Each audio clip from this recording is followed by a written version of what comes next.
Hello everyone, welcome to the channel. आज हम जिस टॉपिक के बारे में बात करेंगे वो है अकाउंटिंग इक्वेशन। अकाउंटिंग इक्वेशन क्या है? सिंपल शब्दों में accounting equation always be assets are equal to capital plus liabilities. Assets क्या होते हैं?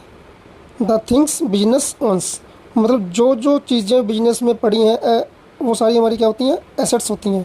जैसे कैश पड़ा है, बैंक बैलेंस पड़ा है, फर्नीचर पड़ा है ऑफिस यूज़ के लिए, मशीनरी पड़ी है प्रोडक्शन के लिए, ऑफिस यूज़ के लिए कंप्यूटर्स पड़े हैं। ये सब क्या है? ये हमारे एसेट्स हैं। और कैपिटल, जो पैसा एक बिजनेसमैन बिजनेस स्टार्ट करते वक्त अपने बिजनेस में लेके आता है उसको हम बोलते हैं कैपिटल। प्रोप्राइटर्स कैपिटल, प्रोप्राइटर मतलब बिजनेसमैन जिसने बिजनेस स्टार्ट किया है। और लायबिलिटीज़, जो पैसा हमने कहीं बाहर से लेकर बिजनेस में लगाया है, जैसे बैंक से लोन लिया है, वो हमारी लायबिलिटी है। या हमने माल को रीसेल करने के लिए बाहर से परचेज़ किया है क्रेडिट पे, क्रेडिट मतलब उधार खरीदा है, वो हमने पैसे देने हैं, वो क्या हमारी लायबिलिटी है। तो अकाउंटिंग इक्वेशन में assets will always be equal to capital plus outsiders liabilities. अब टेक्निकल भाषा में इसकी डेफिनेशन देखते हैं। All the business transactions are recorded in the books of accounts on the basis of a fundamental equation that is called accounting equation. हमारे business में जो भी ट्रांजेक्शंस हम रिकॉर्ड करते हैं वो किस बेसिस पे करते हैं? अकाउंटिंग इक्वेशन के बेसिस पे। All the assets possessed by the business are financed by proprietor और आउटसाइडर्स। मतलब जितने भी हमारे एसेट्स बिजनेस में पड़े हैं उसका पैसा कहाँ से आया? या तो प्रोप्राइटर से आया, प्रोप्राइटर मतलब बिजनेस का ओनर। और आउटसाइडर्स, आउटसाइडर्स मतलब जैसे बैंक से लोन लिया है या फिर किसी से उधार माल खरीदा हुआ है उसके पैसे देने हैं, तो वो कौन है? वो आउटसाइडर्स हैं। तो हमारे सारे एसेट किसके बराबर होंगे? एक तो प्रोप्राइटर की कैपिटल प्लस बाहर जो हमने पैसे देने हैं लोगों को, चाहे वो बैंक के लोन के पैसे देने हैं या जो उधार माल खरीदा हुआ है उसके पैसे देने हैं। The accounting equation express the equality of assets on one side and outside liabilities plus proprietors capital on the other side. तो अकाउंटिंग इक्वेशन क्या एक्सप्रेस करती है? वो ये एक्सप्रेस करती है कि जो हमारी एसेट्स हैं वो किसके बराबर होगी? Capital plus outsiders liabilities. हम बात करेंगे कि डिफरेंट बिजनेस ट्रांजैक्शंस का अकाउंटिंग इक्वेशन पे क्या इम्पैक्ट पड़ता है। हर ट्रांजैक्शन से हमारी अकाउंटिंग इक्वेशन चेंज होती जाती है। तो वन बाय वन हम अलग अलग तरह की ट्रांजैक्शंस का एग्जांपल लेके उसका इम्पैक्ट जानेंगे अकाउंटिंग इक्वेशन के ऊपर। Every business transaction will increase decrease some asset liability और कैपिटल। मतलब हर बिजनेस ट्रांजैक्शन या तो हमारी एसेट को इंक्रीज़ करेगी या डिक्रीज़ करेगी, लायबिलिटी को इंक्रीज़ करेगी या डिक्रीज़ करेगी, और या कैपिटल को इंक्रीज़ करेगी या डिक्रीज़ करेगी। मतलब हर ट्रांजैक्शंस के दो इम्पैक्ट होते हैं। अगर एक चीज़ इंक्रीज़ हो रही है तो दूसरी चीज़ डिक्रीज़ होगी, अगर एक चीज़ डिक्रीज़ हो रही है तो दूसरी चीज़ इंक्रीज़ होगी, या दोनों ही इंक्रीज़ होंगी या दोनों ही डिक्रीज़ होगी। ये हम अलग अलग ट्रांजैक्शंस की एग्जांपल लेके डिटेल में समझेंगे। हम इस तरह का एक टेबल बना लेंगे। एक साइड पे एसेट्स, एसेट्स में हम कौन कौन सी एग्जांपल ले रहे हैं? Cash, stock, debtors. कैश में जो हार्ड कैश हमारे पास पड़ा है, स्टॉक में जो माल हमने ख़रीदा हुआ बेचने के लिए उसका जो बैलेंस पड़ा है, डेटर्स मतलब जिन लोगों को हमने उधार माल बेचा हुआ है उनसे जो पैसे लेने हैं। इसके अलावा भी कई एसेट्स हो सकते हैं, बट एग्जांपल के तौर पे अभी हम इन तीनों को ही कंसिडर करेंगे। तो फिर ये टोटल आ गया इन तीनों का, मतलब टोटल एसेट्स का टोटल आ गया इस साइड पे। और दूसरी साइड पे हमारा क्या आ गया? लायबिलिटीज़। लायबिलिटीज़ में क्या आ गया? फिलहाल हम एग्जांपल ले रहे हैं क्रेडिटर्स। क्रेडिटर्स कौन से होते हैं? जिन लोगों से हमने उधार में माल परचेज़ किया है उनके जो हमने पैसे देने हैं वो हमारे होते हैं क्रेडिटर।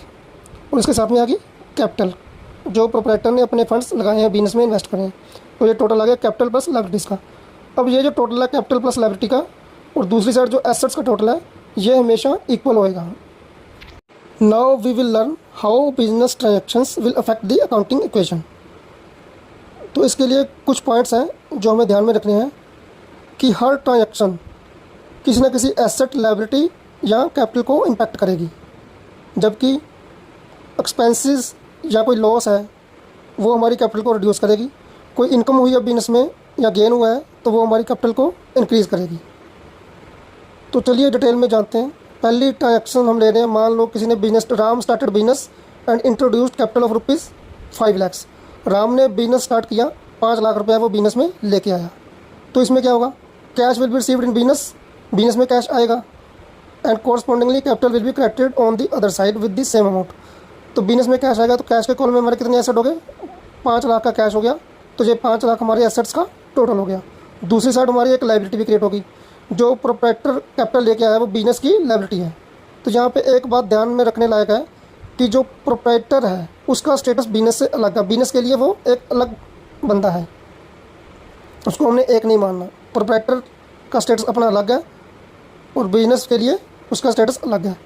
तो अगर वो 5 लाख से बिजनेस स्टार्ट कर रहा है तो 5 लाख के एसेट क्रिएट हो गए बिजनेस में कैश के रूप में, और 5 लाख की लायबिलिटी क्रिएट होगी कैपिटल के रूप में।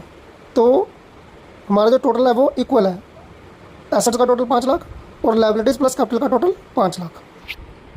अब नेक्स्ट एक्शन हमारी कौन सी है, purchase goods for cash worth ₹1 lakh. मतलब हमने 1 लाख रुपये का माल ख़रीदा उसको रीसेल करने के लिए। तो इस केस में क्या होगा, 1 लाख का अगर हम माल ख़रीद रहे हैं तो हमारा जो स्टॉक है बिजनेस में वो 1 लाख का स्टॉक क्रिएट हो जाएगा, and cash will be decrease, क्योंकि 1 लाख रुपये का हमने माल खरीदा और कैश की पेमेंट कर दी उसके अगेंस्ट, तो 1 लाख रुपये से हमारा कैश कम हो जाएगा। But total of both side will still be equal, पर हमारी जो अकाउंटिंग इक्वेशन है वो फिर भी इक्वल रहेगी। जैसे पहले हमारे पास 5 लाख कैश था, उसमें से 1 लाख रुपये हमने खर्च कर दिया स्टॉक के लिए, तो कैश कितना बच गया, 4 लाख। तो ऑन दी अदर हैंड हमारा जो स्टॉक है वो क्रिएट हो गया 1 लाख रुपये से। तो एसेट्स हमारे टोटल कितने, अब पहले सिर्फ 5 लाख कैश था, अब 4 लाख रुपये कैश बच गया और 1 लाख का हमारे पास स्टॉक आ गया। तो टोटल हमारा एसेट्स का कितना, वो फिर भी सेम ही है, 5 लाख है। मतलब टोटल एसेट्स हमारे 5 लाख ही हैं। एक एसेट्स को रिड्यूस करके हमने दूसरी एसेट्स को बढ़ा लिया, और दूसरी साइड पे कोई फ़र्क नहीं पड़ा, हमारी कैपिटल पहले भी 5 लाख थी और अब भी 5 लाख है। नेक्स्ट ट्रांजेक्शन है purchase goods worth ₹50,000 from Ram on credit. हमने क्रेडिट पे माल परचेज़ किया, क्रेडिट यानी उधार माल ख़रीदा हमने किसी से। Now we have purchase goods again but purchase on credit.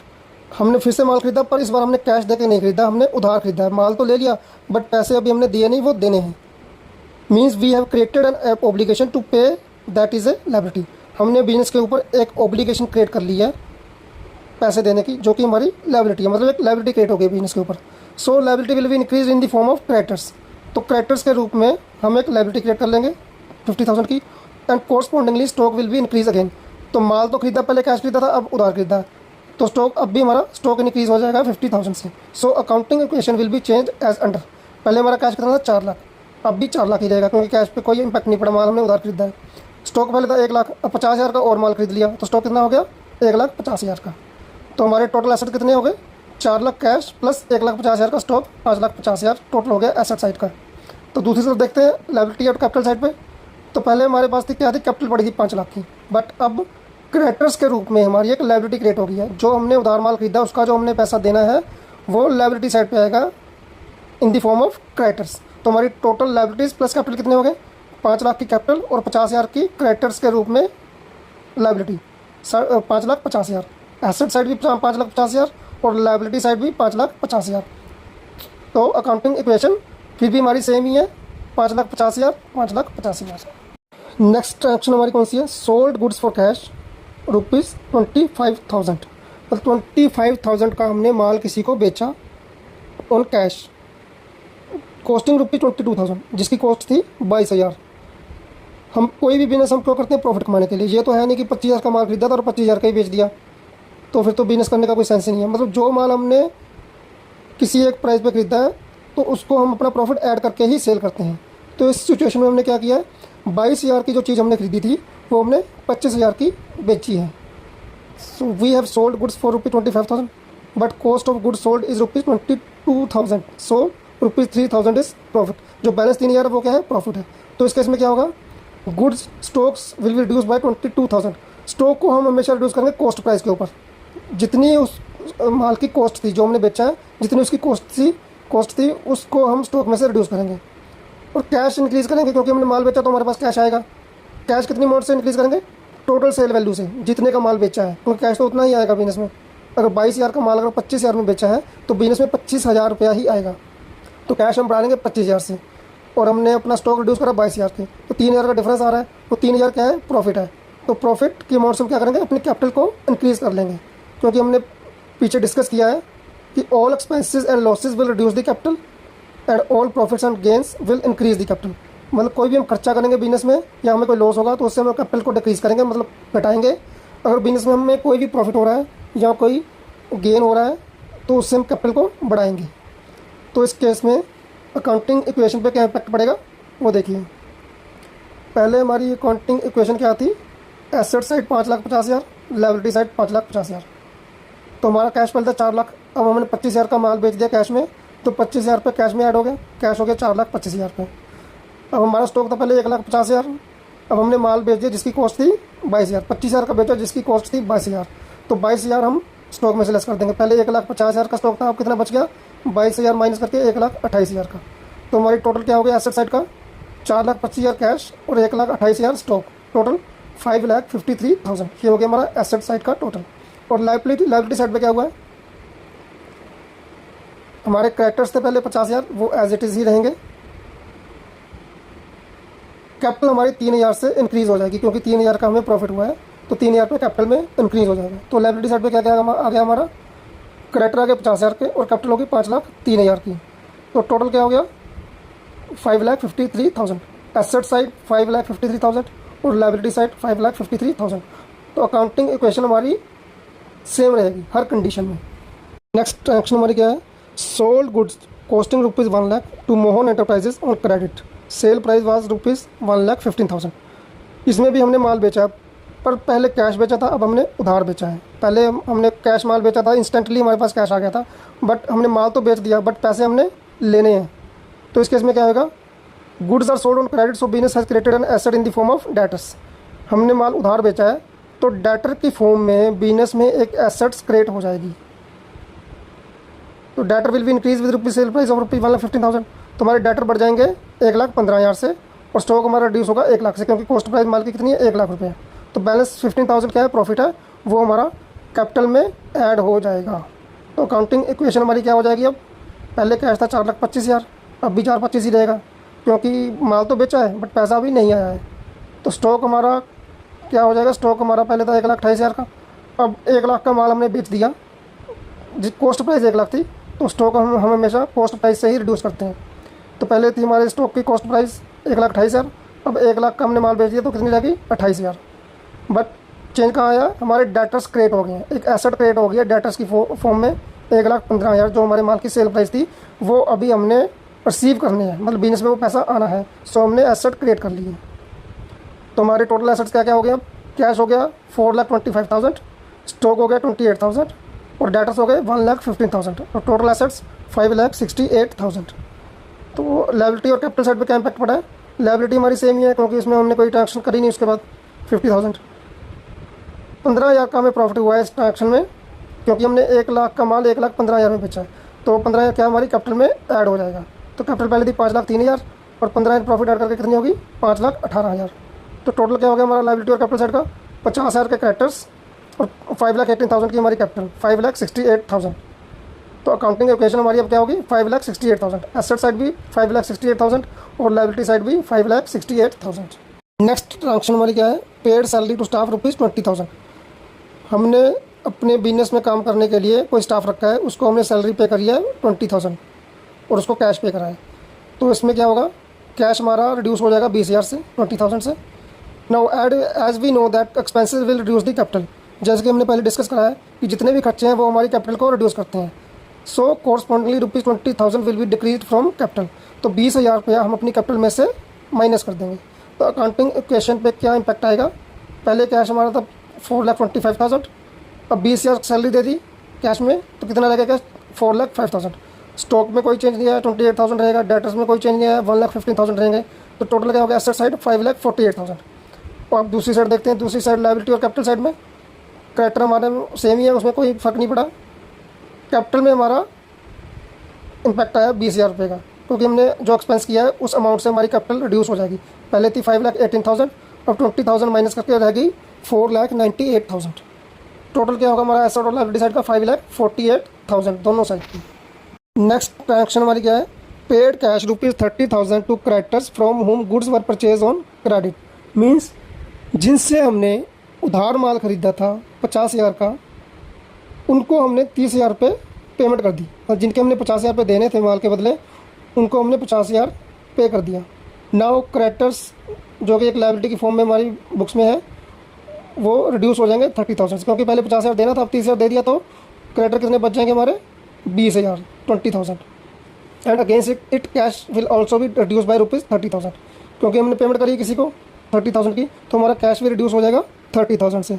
तो अकाउंटिंग इक्वेशन में हमारा क्या फ़र्क पड़ रहा है, पहले हमारा कैश था 4,05,000, अब 30,000 की हमने पेमेंट कर दी, तो कितना कैश रह गया 3,75,000। स्टॉक पे कोई इम्पैक्ट नहीं पड़ा, सेम रहेगा। डेटर्स पे कोई इम्पैक्ट नहीं पड़ा, सेम रहेंगे। टोटल कितना हो गया एसेट साइड 5,18,000।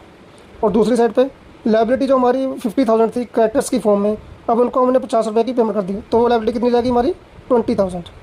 तो टोटल क्या हो गया एसेट का, लायबिलिटी साइड होगी हमारी 20,000 लायबिलिटी, और कैपिटल 4,98,000।